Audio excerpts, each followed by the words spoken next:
Good afternoon, Brooke. Hi, Peter. So, in the COVID interview today, I'm speaking with Brooke Backley, who in normal school is a PE teacher and Dean of Property House. I'm quite interested to hear from Brooke how she's been finding this. So, who's in your bubble, Brooke, and how have you found lockdown? So in my bubble, I've just got myself and my partner, James. Thankfully, we managed to move into a new place a week before lockdown, so we couldn't have timed it any better. And lockdown for me hasn't been too bad. It was a bit strange at the beginning trying to get used to it all, especially because this time of the year I'm starting to go into winter sports, so I'd be quite busy. But it's been nice living at a slower pace, I guess, and getting used to all the digital learning and online learning. But I'm really looking forward to getting back into the swing of things once we move out of level 3 and go down to 2 and 1. So, what's been the highlight for you in terms of this online environment so far? Because I guess for me, something like PE must be incredibly hard to get students online. I know it's been strange, and we didn't want to focus too much on the fitness side of things because it's quite easy to fall back to that. So the P department have been busy designing some units on skill learning and getting those online for the students to do. So that's been quite exciting. I think another highlight for me has been just the support that I've received from colleagues and my department. Everyone's just so readily accessible. They respond to emails so quickly. So it's just been nice if we have any questions. Another highlight for me has been, I guess, the weekly catch-ups with my department. It's nice to see familiar faces and get to see what it is they're doing in their bubbles as well. And lastly, another positive for me has been I've been able to catch up with my 12 PE students on Zoom, and it's really nice just to see how dedicated and committed they are to still doing work even while they're at home, especially with the fact that they had to submit some assessments. So it was really good to see. Well, that leads me naturally into my next question. I was going to say, thinking of some of the students you've got, 12 PE maybe the one, what types of learning have really worked for you online?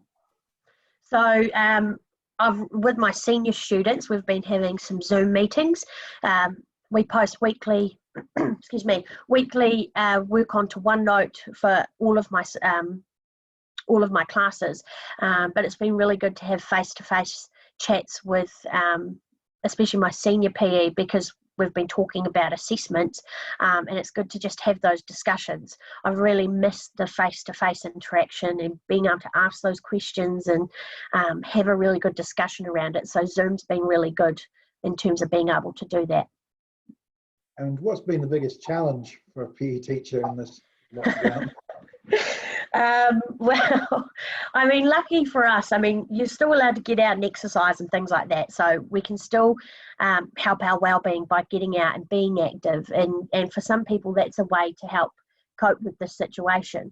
I think, yeah, for me, the challenge has been not having that face-to-face all the time, not being able to see the students and have discussions. Like, I really enjoy being in class, and I miss having the students there as well. So I think that for me, that's been one of my biggest challenges in terms of schoolwork. Do you think this experience of going through lockdown is going to change education moving forward? I mean, yeah, I've been thinking about that, and with this experience, I think we've definitely learned a lot. We have learned how to become, for some of us, we've learned how to navigate our way around digital online learning. I don't think it will ever replace the value of face-to-face teaching and the discussions that we can have, but we've learnt how to be more resilient, we've learnt how to be flexible, and we've learnt a lot about our own well-beings and how we can cope in a situation like this where we've been confined to lockdown for such a long period of time. Yeah, I mean, I definitely think that what we have learnt we can take on board when it comes to future learning as well. And I definitely think if this was to ever happen again, we're going to be at least a bit more prepared. Touch wood that it doesn't. And what about with your hockey hat on? I mean, teacher in charge of hockey, do you think there's any chance of any hockey happening this year? Have you heard anything from amateur hockey? I'm staying positive. We've been in touch with Hockey Manawatu and they've been sending emails. They're looking at what hockey might look like in level 2.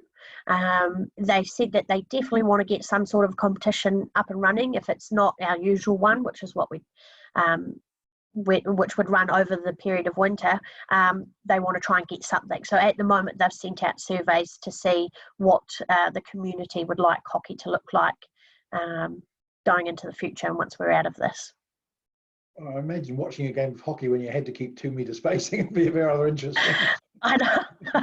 It'd be a bit different when you're on the field playing too. I guess the only good thing is that you've got your own stick, so you're not sharing equipment. But yeah, so who knows? Watch the space. Absolutely.